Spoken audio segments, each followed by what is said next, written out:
இப்போ நம்ம இங்கே இருக்கிறது வந்து யமகலாபுரம் ஜமீன்தாரோட குலதெய்வமாகிய கூடலழகிய பெருமாள் கோயிலில் தான் நம்ம இருக்கோம்.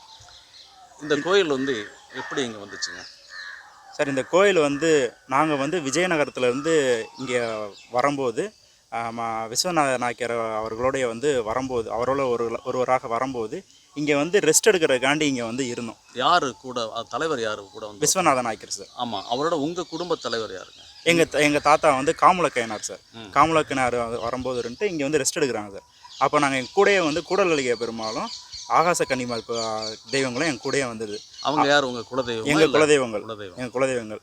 அப்போ வந்து நாங்கள் இங்கே இருக்கும்போது இங்கே வந்து ரெஸ்ட் எடுத்துகிட்டு இருக்கும்போது அவர் கூடலழகிய பெருமாள் வந்து இங்கே வந்து லிங்க வடிவத்தில் அவரே அவதரித்ததுனால நம்ம வந்து மதுரைக்கு போக வேண்டிய கட்டாயத்தில் இருந்ததுனால நம்ம குடும்பம் எல்லாத்தையுமே இங்கே விட்டுட்டு நம்மளோட குதிரை பேர் வந்து மானதேசி சார். அந்த மானதேசி குதிரையிலே வந்து நம்ம அவரோட வந்து விஸ்வநாத நாயக்கரோடையே வந்து மதுரைக்கு போயிட்டோம். மதுரைக்கு போய் அங்கே ஒரு போரில் போய் எங்கள் தாத்தா போரில் வென்று வரும்போது வந்து ஒருத்தவங்க வந்து மறைஞ்சிருந்து தாக்கிட்டாங்க. ஸோ அப்போ வந்து அவர் விஸ்வநாத நாயக்கர் வந்து கூப்பிட்றாங்க, இவர் இந்த மாதிரி வெற்றி பெற்று இப்படி இறந்துட்டார், அவங்களோட குடும்பம்லாம் எங்கே இருக்குதுன்னு சொல்லி விசாரித்து இங்கே வந்து எங்கள் தாத்தாவாகிய அனந்தப்ப நாயக்கரை வந்து இங்கேருந்து கூப்பிட்டு போகிறாங்க சார். கூப்பிட்டு போய் இந்த மாதிரி வந்து உங்களுக்கு 7வது கொத்தாளம் 72 கொத்தாளத்தில் திருமஞ்சன வாசம் 7வது கொத்தாளம்னு சொல்லி நமக்கு பிரித்து தராங்க சார். அப்போ வந்து இங்கே வந்து பெருமாள் கோயில் வந்து சிவலிங்க வடிவத்தில் உருவெடுத்து இங்கேயே இருந்துக்கிறார். அப்போ இருந்து இதை நாங்கள் குலதெய்வமாக நாங்கள் கும்பிட்றோம். எங்களுக்கு எங்கள் ஜமீனில் எந்த குழந்தை பிறந்தாலும் மொட்டை நம்ம இங்கே தான் எடுக்கிறது. நமக்கு வந்து பாலம் பூர்வீகத்து கோயில் இது. நீங்கள் கட்டடத்தை பார்த்தீங்கன்னாவே தெரியுது, எந்த காலத்தில் கட்டினாங்கன்னே தெரியாது. முன்னாடி நாங்கள் பழம்பெருங்காலத்துலேருந்தே கட்டுறோங்க. எனக்கு விவரம் தெரிஞ்சுலேருந்து இது இப்படியே தான் இருக்குது. பழைய கட்டடங்களாக இது இருக்குது. அதே மாதிரி பார்த்துக்கிட்டிங்கன்னா இங்கே வந்து நீங்கள் என்ன வேண்டுதல் வச்சுட்டு நீங்கள் மனசார வந்து கும்பிட்டு போகிறீங்கனாலும், ஏன்னா ஏதாவது வந்து இதிலே நீங்கள் பார்த்துருக்க மாட்டேங்க. பெருமாள் வந்து சிவலிங்க வடிவத்தில் இருக்கிறத நீங்கள் எங்கேயுமே பார்த்துருக்க மாட்டேங்க. இந்த கோயிலில் மட்டும் தான் நீங்கள் பார்த்துருப்பீங்க. இதுவே ஒரு பெரிய அதிசயம் தான் நான் சொல்லுவேன் நான். அதுவும் இல்லாமல் இப்போ இந்த மரத்தையே பார்த்துக்கிட்டிங்கன்னா ஆள் போகிற அளவுக்கு மட்டும்தான் வழியே விட்டுருக்கோம். அதுவுமே ஒரு கடவுளோட அனுகிரகத்தினால தான் அதுவே வந்து விட்டுருக்கு. இல்லைன்னா அதுவே வந்து விட்டுருக்காது. அது நீங்கள் உள்ளே பார்த்தீங்கன்னா தெரியும். அதே மாதிரி இந்த கோயிலில் வந்து சிறப்புக்கு அடுத்து வந்து கட்டடம் கட்டுறதுக்கு முயற்சிகள் செஞ்சிட்ருக்கேன். இந்த கோயில் வந்து தேரோட்டின கோயில்.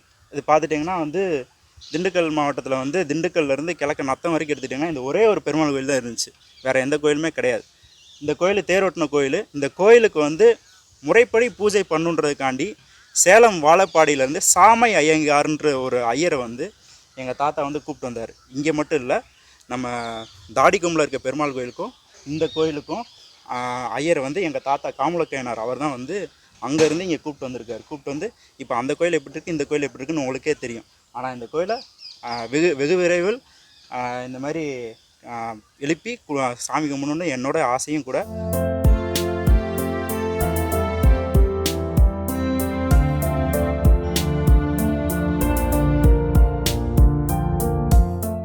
இப்போ பார்க்குறது வந்து அதிசய மரம். இது வந்து பார்த்துக்கிட்டிங்கன்னா வேப்ப மரம் தான்.